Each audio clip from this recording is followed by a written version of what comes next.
up and saying, we heard the North Carolina Symphony in our schools. Wow. I think that we're branded as this really intrinsic part of the state where everyone knows us. You know, it's interesting. Another thing I think about is I was really fortunate. I brought this article with me to show you. I was just in Victoria, in British Columbia, which is beautiful. And I had the great privilege of hearing the Victoria Symphony's Symphony Splash, which is, they do this every year. Polyphonic did a postcard about this last year. Oh, did you? Yes, so if you go to Polyphonic, you can see some photos of the last year splash. Well, I encourage everyone to do that because it's really an amazing event. Over 40,000 people come out for this event. And in fact, people get there early and they chain their seats with bicycle chains. In fact, the police have tried to put an end to that this year by saying they'd cut them off. But I've never seen more people surrounding around their orchestra. And how I think they've really reached out to the community is one of the pieces they commissioned. You see all the boats here. I wish I could show it for the ad. I'm not so sure you can see it, but all the boats there in the harbor, they actually had a piece commissioned that used the horns of the boats and incorporated it with the orchestra. And their community loved it. Everyone was walking around with stickers. You could just tell they had a real sense of ownership for that orchestra. It was very exciting to see. I took a look at some of the Senza Sordino articles you've written while you've been chair, and one of the more interesting ones is about breaking the fourth wall. Can you explain a little bit about what you meant by that and where the phrase came from and how you believe that will help orchestras in the future? Sure, I'd be happy to, and thank you for reading it. I'd love to tell everyone that Senza Sordino is the publication of ICSOM. Oh, yes, thank you. And it's archived on our website. In fact, a really exciting thing has just happened where every issue of Senza Sordino, dating back to January 1st, 1963, I believe, is now archived on the website. I took a look, and it's amazing. Isn't it amazing? Yeah. You can't stop reading it. It's fascinating. I looked at it the other night, and 4 hours went by before I knew it. It's just a priceless history of symphony orchestras in America. And that can be found at www.icsom.org. That's ICSOM.org. Breaking the fourth wall, you know, it's really a theater term. I believe it was developed by Bertolt Brecht. And what it really speaks about is the defining line between fiction and reality, which occurs at the edge of the stage. You hear those moments when an actor will address an audience. That's breaking the fourth wall. But that term has been adapted for television, for movies, for theater. It seems to me that symphony orchestras really need to adapt that term as well. All too often in our concert halls, there's a dividing line between the audiences and the stage. And breaking the fourth wall, of course, is a term derived by, it's the imaginary wall between the stage and the audience, the other three walls being the shell of the stage. And I think that symphony musicians need to break that fourth wall to reach out to their audiences and invite them into the community that should surround every orchestra. How would they do that? Well, some things are very easy. Some things are as easy as going out to the lobby and shaking hands beforehand, meeting your patrons, let them meet you. Don't, too often we ask them to come to the halls and we ask them to sit down and then we play and then we ignore them. Yeah, they go away. I think that some things are very, very simple. Just meet them.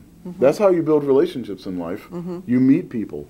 And I think that's really valuable. And I think that the audiences seeing the orchestra, thanking them for coming, is tremendously valuable. I mean, it breaks that line. You know, we're all in, it should be a community that surrounds every orchestra. These concerts should be convocations in our cities.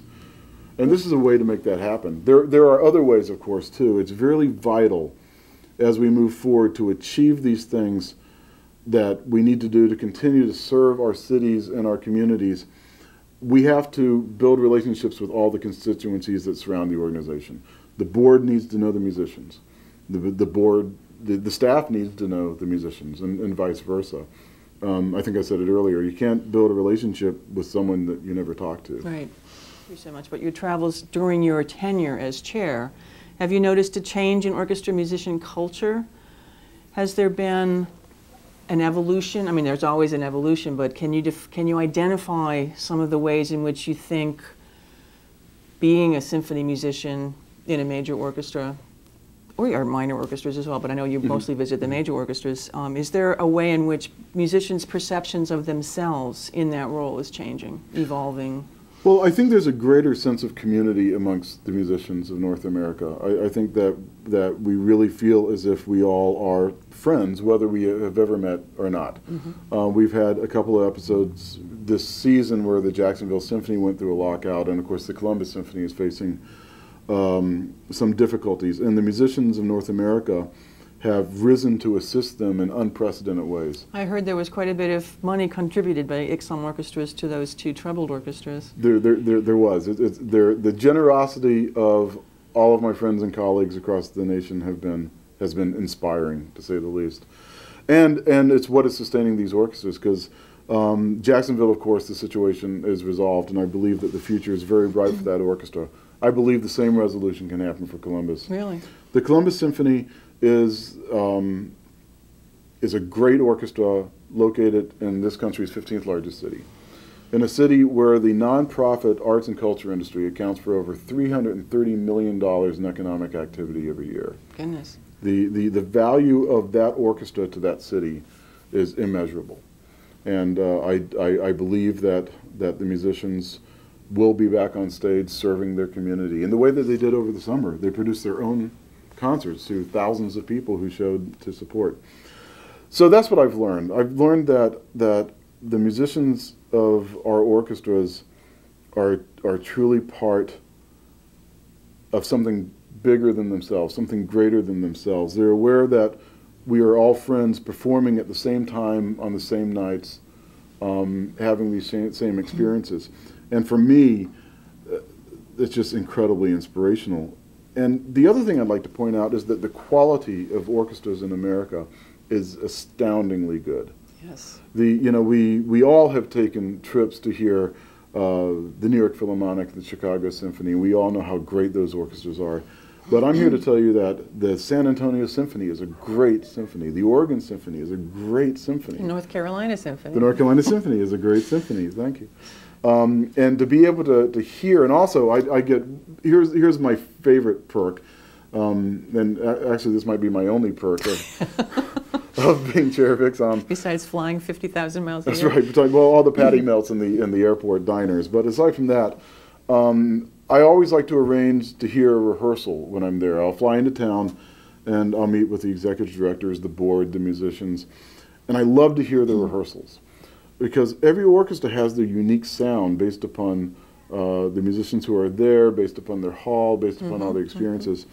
And also to explore the concert halls is something that I get to do in a unique way. I get to move around during the rehearsals and really learn a great deal. I see the musicians in their homes, I see them backstage in their lounges, and I feel like that gives me a very strong sense of what musicians' lives are like in this country, and how incredibly dedicated to they are. I can't think of many other professions where a person joins an organization and dedicates their life to that organization in the way that all of our musicians dedicate their lives to their symphony orchestras. Sure. In most orchestras, it's the musicians that have the institutional memory, that they're the ones who've been there way longer than the staff. Some board members perhaps have been around as long as some of the musicians, but yeah, it's certainly true that the musicians sort of have an ownership of the institutions. Mm-hmm.